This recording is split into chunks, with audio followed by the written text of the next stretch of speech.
오늘 시장이 반등해서 그나마 다행이다라는 얘기를 할 수 있어서 좋은데요. 일단 그동안 관세 충격이 좀 상당했습니다. 그런데 상대적으로 좀 무풍지대라고 불렸던 그런 섹터가 있죠.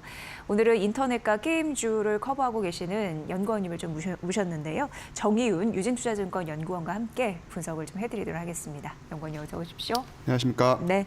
비교적 부담을 좀 덜고 오늘 출발을 할 수 있을 것 같은데 일단 네이버 카카오를 분석을 하시잖아요. 네. 그래서 궁금한 것은 이게 우리나라의 대표적인 성장주로 불렸는데 가끔 그런 모습을 못 보일 때가 있어서 약간 좀 아쉽긴 했었습니다만 최근 흐름 좀 어떻게 보셨는지 궁금했습니다.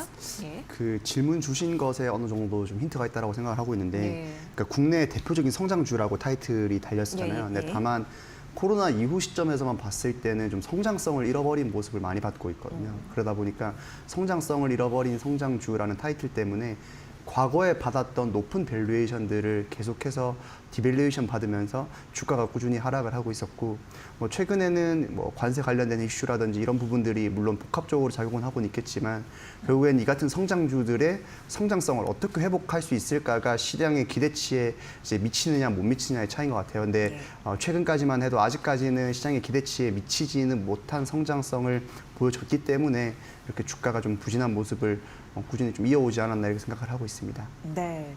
최근 네이버 카카오 우리가 이제 합쳐서 네카오다라고 이제 얘기도 하는데 그 주가의 흐름을 봐주셨어요. 이제 하나하나 차근차근 만나보도록 하겠습니다. 제가 이미 오프닝에도 좀 일정 부분 언급을 해드렸는데 관세에 대한 충격 때문에 시장이 바짝 얼어붙는 흐름들이 있었는데요. 그래도 일정 뭐 네이버 카카오 같은 경우에는 반사 이익을 거둘 가능성이 있다. 그게 관세건 아니면 트럼프 행정부의 정책이건 뭐 그런 부분이 있었습니다. 그래서 한때는 지금이 아니라 뭐 지금이라고 딱 정하진 않고요. 외국인이 매수하는 그런 흐름들도 있었거든요. 이 흐름을 좀 어떻게 타셨는지 궁금합니다. 최근에 글로벌 증시가 트럼프 대통령의 관세 정책으로 굉장히 많은 변동성을 보이고 있습니다. 오늘도 굉장히 좀 가파르게 오르고 있는 모습을 보이고 있는데 많은 투자자분들께서 네이버 카카오 같은 경우에는 이 같은 관세의 불확실성에 대해서 좀 무풍지대가 아니냐라고 생각하실 수도 있습니다. 그래서 다만 네이버 카카오의 주력 사업을 보면 국내에 있는 광고, 커머스, 컨텐츠가 주력 사업 부문이거든요. 근데 이 같은 사업 부문들은 결국에는 국내 경기 영향을 많이 받을 수밖에 없습니다. 근데 이 국내 경기에 가장 큰 영향을 많이 미치는 것이 결국에 대미 관계에서의 어떤 그런 수출 그리고 대중 관계에서의 그런 수출이 될 텐데 지금 두 쪽 다 이제 변수가 크다 보니까 상대적으로 네이버가 이제 타겟하고 있는 시장에서의 불확실성이 올라가게 되고 이 또한 네이버 카카오의 어떤 그런 전방 시장의 어떤 성장성에 저해되는 요소로 작용하는 것에 대한 뭐 우려로 작용을 해서 처음에는 그런 관세 정책과 좀 무관하지 않은 영역인가 싶었지만 까고 보면 이제 좀 네이버 카카오도 결국에는 무관한 상황은 아니다 이렇게 말씀드릴 수 있을 것 같습니다. 네, 그러니까 이제 광고 콘텐츠, 커머스 이게 주력 사업인데 국내 경기에 많은 영향을 좀 받고 있다. 그래서 한때는 이제 관세 무풍지대로 반짝 호재가 있었으나 외국인이 이제 매도로 이제 보이는 흐름들 그런 부분이 약간 좀 아쉽다 이렇게 좀 언급을 해주셨습니다. 근데 이제 네이버 카카오를 두고 이제 하는 말씀인데, 뭐, 저희가 이코노미 톡에서도 말씀드렸지만, 이게 차기 그 정부 정책 테마로도 연결이 되어 있습니다. 그런 부분에서는 좀 톡톡한 효과를 받아서 그동안 좀 답답했던 주주들의 심리를 좀 살려줄 수 있을까라는 궁금증은 있는데요. 어떻게 보십니까? 네, 결론부터 말씀드리면 저희가 흔히들 아는 그런 정치 테마주 로 분류되기는 좀 힘들 것 같아요. 아무래도 시가총액도 있고 사업 부문적인 어떤 그런 사업 가치도 있기 때문에 단순히 정치 테마주라고 말씀드리기는 어렵지만 물론 기대하시는 부분들은 있을 것 같아요. 왜 그러냐면 지금까지 이제 네이버 카카오가 코로나 이후에 정부 기관들로부터 꾸준히 많은 제재들을 받았었거든요. 뭐 금감원이라든지 공정위와 같은 이런 정부 기관들로부터 많은 제재를 받다 보니까 사업 부문에서의 영향을 많이 펼치지 못한 것도 사실입니다. 그러다 보니 정권이 조금 이제 교체가 되면 좀 그런 부분에 대한 제재들이 완화되지 않을까라는 기대감 정도로 말씀을 드리고 싶고요. 추가적으로 최근에는 네이버, 카카오 모두 좀 사업 부문에 대한 확장성에 대한 영역을 많이 줄이고 좀 내실을 다지는 시기로 가지고 있어요. 뭐 카카오 같은 경우에는 최근에 언론 기사에서도 많이 나왔다시피 자회사를 매각하는 과정에 있다든지, 네이버도 최근 몇 년간은 수익성을 향상시키기 위해서 비용을 통제하는 기조에 있는 이런 모습을 많이 보여주고 있기 때문에 차기 정권이 뭐 어떤 정권이 들어설지는 모르겠지만 과거와 같은 그런 정부 기관으로부터 좀 많은 제재를 받는 그런 그림은 피할 수 있지 않을까, 이런 기대는 해보고 있습니다. 네, 그래요. 사실 이런 관련 산업 같은 경우에는 규제를 좀 세게 하면 그럴수록 좀 줄어들 수밖에 없는데 뭐 미국 쪽에서도 그런 부분을 좀 요청 압박 이렇게 하는 상황이고, 우리나라에서도 뭐 경기와 또 맞닥뜨려 있는 부분이 좀 상당 부분 있다고 하니까 이런 부분 차기 정부에서는 빗장을 풀지 않을까라는 기대 심리, 이런 부분은 있겠다. 네. 말씀 들어보니까 그런 생각이 드네요. 자, 그러면 네이버 카카오, 저희가 이제 삼성전자가 잠정 실적에 대한 발표를 내면서 실적 시즌의 포문을 열면서 자연스럽게 관심이 가더라고요. 어떻게 전망하세요? 이번에는 좀 잘 나올까요? 우선 예. 네이버의 영업이익 같은 경우에는 5,200억을 전망하고 있고, 카카오도 한 영업이익 기준으로 1,000억에서 1,100억 사이를 전망을 하고 있습니다. 예. 아무래도 두 회사의 실적 포인트는 네이버를 먼저 말씀을 드리면 결국 커머스일 것 같아요. 그러니까 지난해 네이버가 실적 성장을 견인했던 게 네이버 광고였거든요. 그러니까 네이버 메인 앱을 개편을 하면서 이제 피드형 광고를 넣고 광고 트래픽이 늘어나는 효과를 통해서 이제 지난해에는 광고 중심의 어떤 매출 성장을 이뤘다면, 올해 같은 경우에는 네이버가 커머스 쪽을 굉장히 많이 밀고 있습니다. 특히 네이버 플러스 스토어를 신설을 하고 별도 앱으로 출시를 하게 되면서 네이버가 플러스 스토어 별도 앱 출시를 통한 수수료율 증가를 통해서 이제 테이크 레이트를 좀 올리는 효과가 있을 것이고, 또한 GMV 자체 광고 이제 거래액 자체도 네. 아무래도 앱 개편을 통해서 많은 뭐 할인 혜택이라든지 페이백 등을 혜택을 주면서 좀 많이 올리려고 하고 있는데, 과연 그 효과가 1분기 때 어떻게 나타날 것인가가 결국 올해 연간으로 봤을 때 실적을 좀 좌지우지할 수 있는 요소가 아닐까, 이렇게 생각을 하고 있습니다. 그리고 두 번째는 카카오 같은 경우에는 제가 생각했을 때는 사업 부문에 대한 어떤 실적 성장보다는 컨텐츠 부문에 대한 부진을 얼마만큼 잘 만회할 수 있을까가 포인트일 것 같아요. 그러니까 네. 카카오 같은 경우에는 플랫폼 매출의 만큼 큰 게 이제 컨텐츠 부문의 매출인데, 이 컨텐츠 부문의 매출이 지난해도 그렇고 올해까지도 좀 계속 부진할 거라고 시장에서는 전망을 하고 있거든요. 특히 뭐 카카오 게임즈 아니면 카카오 엔터, 뭐 미디어 쪽 포함해서 좀 다양한 부분에서의 컨텐츠 쪽에서의 부진이 좀 우려가 되고 있기 때문에, 이 같은 컨텐츠 부분의 부진을 얼마만큼 잘 메이크업할 수 있느냐가 좀 실적에서의 관건일 것 같고, 향후에 그러다 보니 향후에 카카오가 좀 그런 자회사 매각에 대해서도 얼마만큼 속도감 있는 모습을 볼 수 있을까, 혹은 자회사 매각을 얼마만큼 또 좋은 밸류에이션을 받고 매각을 할 수 있을까가 카카오 주가에는 조금 더 영향을 크게 미치지 않을까, 이렇게 생각을 하고 있습니다. 네, 일단은 뭐 카카오는 약간 그 뭐라 그럴까요? 이 컨텐츠 부분에서 잃어버린 명성을 얼마나 되찾는지 그게 중요할 것 같고, 네이버는 말씀해 주신 대로 커머스 성장, 네. 이런 부분이 좀 주요할 것 같다라는 부분입니다. 자, 이제 게임주 이걸 좀 굉장히 궁금했습니다. 워낙 그쪽으로 커버를 잘하고 계시기 때문에 게임주 역시 관세에서 상대적으로 안전한 그런 섹터로 좀 분류가 됐었습니다. 하지만 생각만큼 또 따라주지는 않는 흐름들, 왜 잘 못 가지? 약간 아쉬웠거든요. 역시 뭐 관세 전반적인 그런 분위기를 탄 걸까요? 예. 물론 수급 영향은 있었다라고는 생각은 하지만, 사실 관세 영향이 그렇게 크진 않습니다. 게임주 같은 경우에는 그렇게 크지 않고, 다만 게임주는 관세 영향과는 독립적으로 기존에 있던 국내 모바일 게임 시장 부진 영향을 계속해서 받고 있습니다.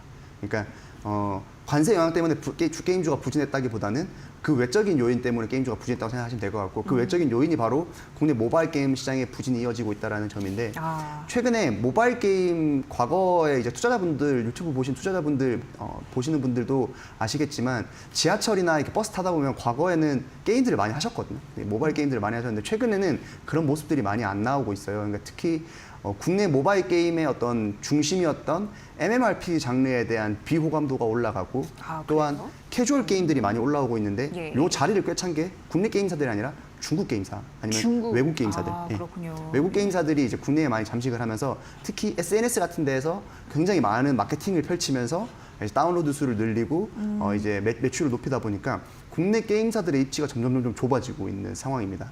그러다 보니 대표적으로 국내 모바일 게임에 굉장히 노출도가 높았던 NC소프트나 카카오 게임즈, 넷마블 같은 게임주들이 주가가 부진하는 모습을 보였던 것이고 그 외의 게임주들, 그러니까 국내 모바일 게임에 상대적으로 노출도가 적은 게임주들은 주가가 상대적으로 좋았던 모습을 보이고 있어서 향후에도 이렇게 게임주 전반적인 부진보다는 좀 게임주별로 이게 좀 갈리는 양상이 나타나지 않을까 이렇게 시장을 전망을 하고 있습니다.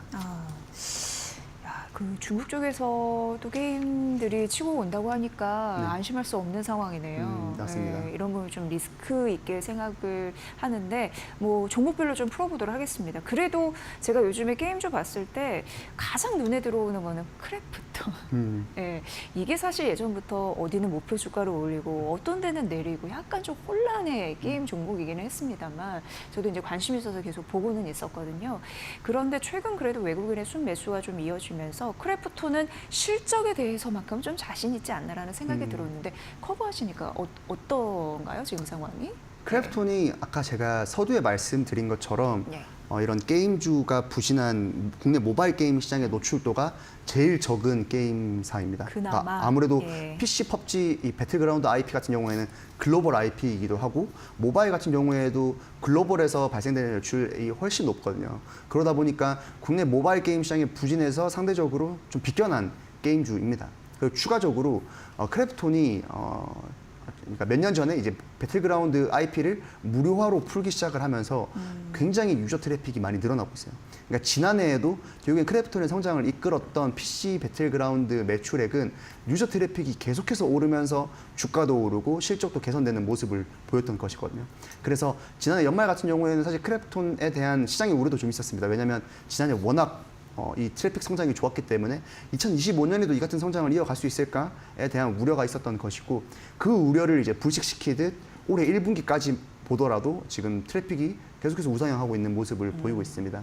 또한 추가적으로 크래프톤이 그 외적으로 봤을 때 PUBG IP 말고는 신작에 대한 모멘텀이 좀 적은 거 아니냐라는 좀 우려가 있었거든요. 근데 그마저도 3월 28일 날 최근에 출시한 인조이라고 하는 인생 시뮬레이션 게임이 아무래도 시장에서 기대한 것보다 출시 일주일 만에 100만 장을 판매를 했거든요. 근데 네. 이게 얼리 액세스, 그러니까 정식 출시가 아니라 얼리 액세스 기간임에도 불구하고 출시 일주일 만에 판매량을 100만 장을 돌파를 하면서 크래프톤이 좀 신작 IP 발굴, 개발에도 어느 정도 기대를 걸어볼 수 있겠구나라고 하는 기대감까지 생기면서 크래프톤이 게임주 내에서는 가장 좋은 주가 흐름을 보이고 있고 또 향후에도 좀 그렇게 될 것이라는 기대감이 작용하고 있는 것으로 파악되고 있습니다. 그럼 게임주 중에 리스크가 상대적으로 적은 종목이네 이렇게 네. 생각하고 가도 되는 거죠. 네, 그렇습니다. 그러니까 대표적인 배틀그라운드뿐만 아니라 신작 인조이가 예상보다 잘해주고 있네. 네. 이런 생각이 듭니다. 자. 오늘 보니까 크래프톤은 한 36만 4천 원 선, 이게 지난달 2월 10일 날 39만 원으로 신고가를 찍었었거든요. 다시 한번 이것을 트라이할 수 있는지는 보셔야 될 것 같고 크래프톤보다 조금 상승폭이 큰 종목이 네오이즈가 눈에 띕니다. 어떻게 분석하고 계십니까?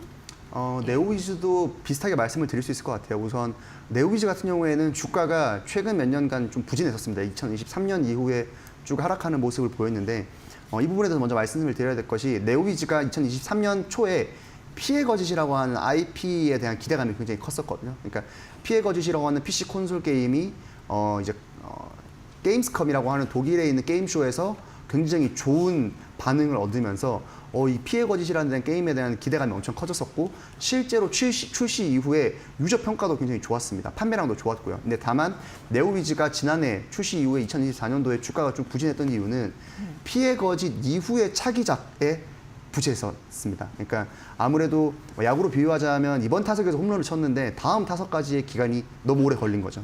그러다 보니까 주가가 어쨌든 피해 거짓 판매량을 좀 메이크업 해줄 수 있는 추가적인 신작에 대한 기대감이 없었기 때문에 주가가 쭉 부진했습니다. 근데 다만 올해 같은 경우에는 올해 중순 여름에 피해 거짓 서곡이라고 하는 DLC가 나오거든요. 그러니까 이 DLC 판매량에 대한 기대감이 있는 것이 첫 번째이고 두 번째는 피해 거짓 서곡 DLC 판매 이후에 신작 라인업이 과거와 다르게 좀 많이 갖춰져 있습니다. 올해 하반기 같은 경우에는 킹덤2 모바일 게임을 시작으로 내년도에는 다양한 글로벌 퍼블리싱된 게임들이 준비가 되어 있고요. 또한 피해 거짓을 제작한 라운드 8의 피해거지 차기작도 준비가 되어 있기 때문에 2023년 이후에 주가가 부진했던 것과 반대로 이제는 올해 중순 이후부터는 피해거지 DLC를 시작으로 신작에 대한 기대감까지 갖추고 있어서 좀 이런 부분에 대한 시장의 기대감도 많이 반영될 것으로 기대를 하고 있습니다. 네. 게임주는 뭐니 뭐니 해도 신작이 잘 돼야 되고요. 신작이 온타임, 정시에 딱 나와야 된다. 그래야지 투자자들이 안심을 하는구나. 이런 걸 좀 배울 수가 있습니다. 자, 그럼 게임주 탑픽 최선호주는 무엇입니까? 최선호주로는 제가 크래프톤을 말씀을 드리고 싶어요. 그러니까 아무래도 네. 크래프톤이 PC 펍시 배틀그라운드 IP가 계속해서 우상향하고 있고 또한 향후에도 하반기에 또 좋은 신작들을 앞두고 있고 인조이에 대한 매출 기대감도 반영되는 구간이기 때문에 게임주 탑픽으로는 크래프톤을 말씀을 드리고 싶고 투자자분들 중에서도 신작에 대한 좀 기대감을 가지고 있는 종목은 어떤 것이 있느냐라고 했을 때는 네오위즈를 말씀을 드리고 싶어요. 특히 네오위즈 올해 중순에 있는 피해거지 서곡을 시작으로 하반기에 모바일 신작 그리고 내년도에는 다양한 퍼블리싱 및 자체 개발 신작까지 앞두고 있어서 좀 신작에 초점을 맞추시는 분들에게는 네오위즈를 말씀을 드리고 싶습니다. 네, 결국은 눈에 띌 수밖에 없는 종목들. 예. 근데 그게 또 가치가 있다고 하니까 워낙 이제 게임 쪽으로 잘 분석을 해주시는 연구원님 모셨으니까 이 전략 바탕으로 잘 투자에 참고해 보시면 될 것 같습니다. 결국 탑픽 크래프톤 차선호주 네오위즈를 말씀을 해주셨습니다. 자, 오늘 네카오 국민 그 관련해서 그 성장주로 주목을 받았었는데 제 역할을 해낼 수 있을지까지 저희가 분석 함께 들어봤습니다. 정의훈 유진투자증권 연구원의 분석으로 함께 하셨습니다. 잘 들었습니다. 감사합니다.